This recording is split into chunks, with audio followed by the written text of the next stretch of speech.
We back, baby! What's poppin', everybody? Hope you're having a blessed day, and welcome back to Sharpe Sports. Now, as you guys can see, things are looking a little bit different than they were in our last videos. I wanted to switch up the studio so I had more empty wall space behind me so I could put things like jerseys, team flags, just cool sports memorabilia, things like that. So if you guys have any ideas for how to decorate the space behind me, please be sure to comment it down below. I mean, we're already starting off here. We got the little Bronco helmet, you know what I'm saying? We got to show some support like we're an actual sports channel. But yeah, comment down below what teams you guys want to see me put back here, because low-key, I might just throw like a bunch of like college and professional team flags back here. I think that would look pretty dope. But you guys aren't here for that. You're here for YouTube's favorite and #1 football series on the entire site, 5-star versus 1-star, the series where we take a look at what the real talent difference is between a 5-star recruit comparing them to a 1-star recruit. And today we're taking a look at the most exciting position in all of high school sports, and those of course are the athletes. That's why it's important to subscribe and have your notifications on so you don't miss any videos that we drop. So to jump straight into it, today's 1-star athlete, who is technically a 2-star athlete, is the 6', 200-pound Portland State commit, who is the 37th best player in Washington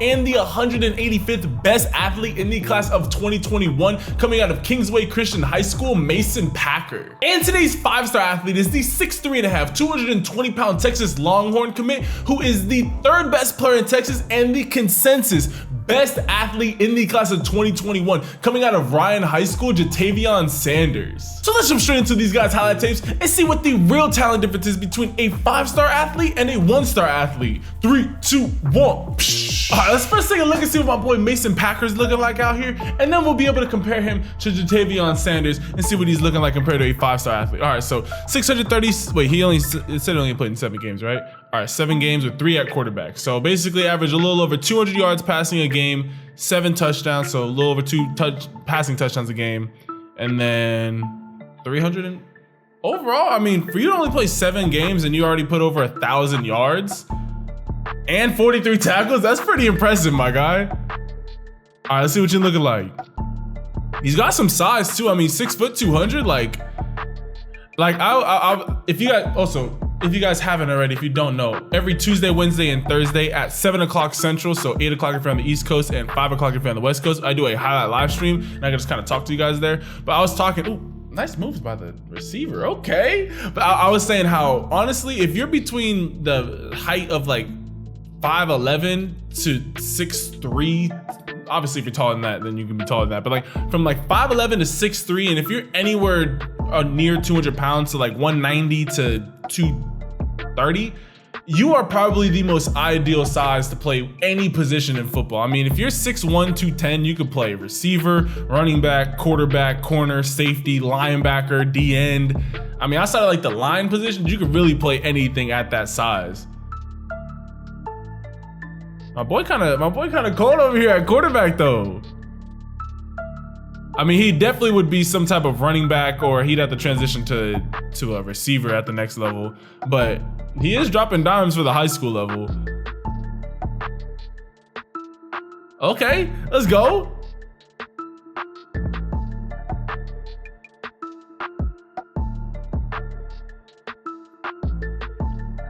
Hey, obviously this ain't no like crazy throw, but to be able to make a nice little like routine throw like that while rolling away from your throwing arm, it's pretty impressive. Because I mean, legit, if you can get, like, again, like, he's gonna definitely have to work on his throwing mechanics if he wants to play quarterback at the next level. But if you've played some high school quarterback and then you go to college, bro, especially if you're like a receiver, like that's just more plays that an offensive coordinator can add to you. Way to go up. Hey, I mean, he's giving his receivers a chance, but his receivers are coming down with it.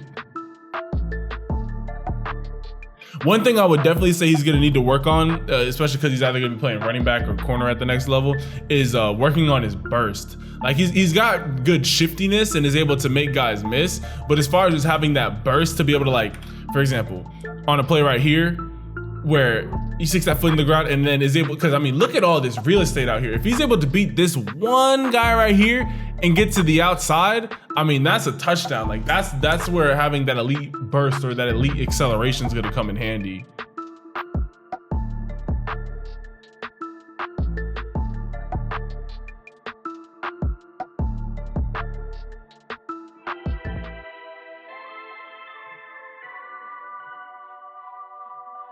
I mean, again, like to me, he has above average juke moves, like just being able to make guys miss or his evasiveness, but he definitely needs to work on his pure speed and a little bit more agility. Like he can make guys miss, but he slows down a lot. So he can make that first guy miss pretty consistently, but then as far as making another guy miss or being able to explode after making a guy miss, that's where he's finding a little bit of trouble. I don't know how I feel about this. I feel I'm not even gonna lie with it. When I saw this, I'm like, I don't know how I feel about this. That's asking to get your spine broken. Bro, all it takes is you to do that and then there's one dude just to fall on top of you and then all of a sudden your teeth are in the ground. Like, I don't know how I feel about that. I mean, hey, I'm just gonna keep it 100 with y'all. I don't know how I feel about that play. So that's what our 1-star athlete was looking like. Now let's take a look at our 5-star athlete, Javion Sanders, and see what he's looking like. So, little one-handed, again, clearly, normally the biggest difference in these 5-star versus 1-star series is almost 100% of the time the 5-star kid physically is bigger, stronger, and faster than the 1-star guy in every single way. But also, when it comes to the athlete position, there's a lot of differences where, first off, he said just get off him. Again, that's where I'm talking about having that elite burst, being able to take a play like this, which is just a routine stop, number 8, get off of me, and then just being able to burst and accelerate, especially number 21, because he's having to jump over him, but being able to accelerate past him, and then I'm assuming he takes us to the crib. Like, that is where having that elite speed, but more so elite acceleration is going to come in handy. But when it comes to athletes, I always, at least how I've always perceived when you would classify someone as an athlete, is when they are Division I talent at multiple positions. So, for example, Javion is a 5-star linebacker, or I would put him as like a 5-star linebacker / DN, as well as a 4 or a 5-star receiver. So, but again, they're gonna probably, yeah, they're definitely gonna probably keep him at some type of DN, because I feel like he's just more useful there. Texas, I mean, if they want to, they could put him wherever they want. That's the beauty of having an athlete. I mean, this day, because he reminds me a lot of, he was like a slightly bigger Brew McCoy. If you guys remember Brew McCoy is at USC right now. Brew McCoy was like, what, 6'2", 215, 6'2", 220? So basically like roughly the same size as Javion was, but he was more of a, I was about to say, I thought he was about to light him. Oh man, if you would have did that, just boom, number 20 would have been out. He would have been out. But yeah, no, he definitely has Brew McCoy vibes, just more of a defensive. I mean, again, bro, hey, you can't mess with him when it comes to him on the edge, like honestly. But clearly, like obviously, outside of the physical traits, I think the biggest thing that Mason needs to work on is just his overall acceleration. Like right now, he's very average at a lot of things. It's like, okay, like you got slightly above average speed. You can make guys miss relatively consistently. You can make the average. You can kind of like brush off the average tackler. But at the next level, everybody's gonna be above average at something. So you might get a linebacker who's not that good at tackling, but it's crazy speed, so they'll just be able to hawk you down. Like if Mason, if you're able to add crazy good route running, if you end up turning into a receiver, or if you're able to add more acceleration, or like you're able to run over guys more consistently at running back, then yeah, I could totally see you dominating at the next level. But as of right now, you gotta have like that one characteristic that's like, oh, okay, like we really gotta watch out for him for this specific reason. Oh, so, oh no, oh no, oh no, no, no, no, no, Bob. Yo, I wish I had that filter. Oh my Lord. He said, hey, nope, just ran into a brick wall.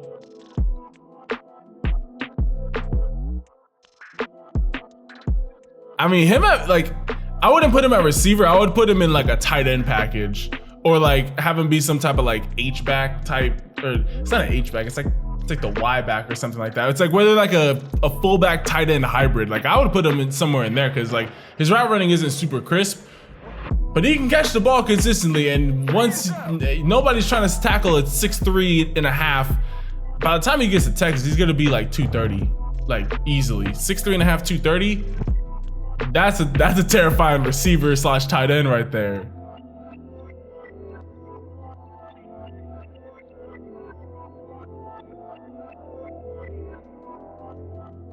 Well, all right, you just clearly saw the difference between a 5-star athlete and a 1-star athlete. So yeah, my guy Mason, the number one thing I would say is just to find the one thing that you feel like you're the best at and then double down on that. So if you feel like, hey, I could really make guys miss, then work on your footwork. Like I always say this, find the 2 best things that you're good at and double down on it. So I don't care if you already run a 4.40, get even faster. I don't care if you have a 39-inch vertical, get the 40, get the 41. Like whatever the 2 things are that you're the best at, that you feel like you're the best at. So if it's running guys over, making guys miss, double down on that and get as good at those 2 things as possible. And then find the one thing that you feel like you are trash at. Like for me, it was my speed. Like I always felt like, I was like, okay, I can out jump guys, and I'm more physical than guys. So I worked on those 2 things religiously, and then also worked on my speed. So if whatever 2 things you feel like you're great at, double down on that. And then the one thing that you feel like, man, I really need to improve this, work on those 3 things this offseason, and then figure out if you want to play on the offensive side of the ball or the defensive side of the ball. I think you would be a better offensive player just playing like, I think slot receiver would honestly be like the best spot for you, just with how like you just make guys miss in the open field. Like I think that would be probably the best spot for you at Portland State. But I mean, overall, bro, like continue working out and continue balling out, because hey, you at Portland State could be pretty nice. And Javion, keep whatever you're doing, keep on doing it, bro. Just stay humble, keep on working out, get up to like 235, 240, be an absolute monster at the end, and then yeah, we'll be hearing your name here in a couple years when you're getting drafted. But what was the biggest difference between the 5-star and the 1-star athlete that you guys saw? Be sure to comment it down below. All right, y'all, but with all of that being said, I hope that you guys enjoyed this video. If you did, be sure to leave this video a like. Again, if you guys can get this video to 37 likes in the first hour, I'll be dropping a second video today. So I just want to let you guys know that. Also, don't forget to comment down below which position you guys want to see me cover next in the 5-star versus 1-star series. And if you haven't already, like, what are you even doing? If you got to this point in the video, yo, hit that subscribe button and turn your notifications, because you don't want to miss any of the fire videos that we drop on the channel or the live streams that we do, again, every Tuesday, Wednesday, and Thursday at 7 o'clock Central. So 8 o'clock if you're on the East Coast and 5 o'clock if you are on the West Coast. But with all that being said, I love and appreciate each and every single last one of you guys. And I'll catch you guys in the next video. Ciao.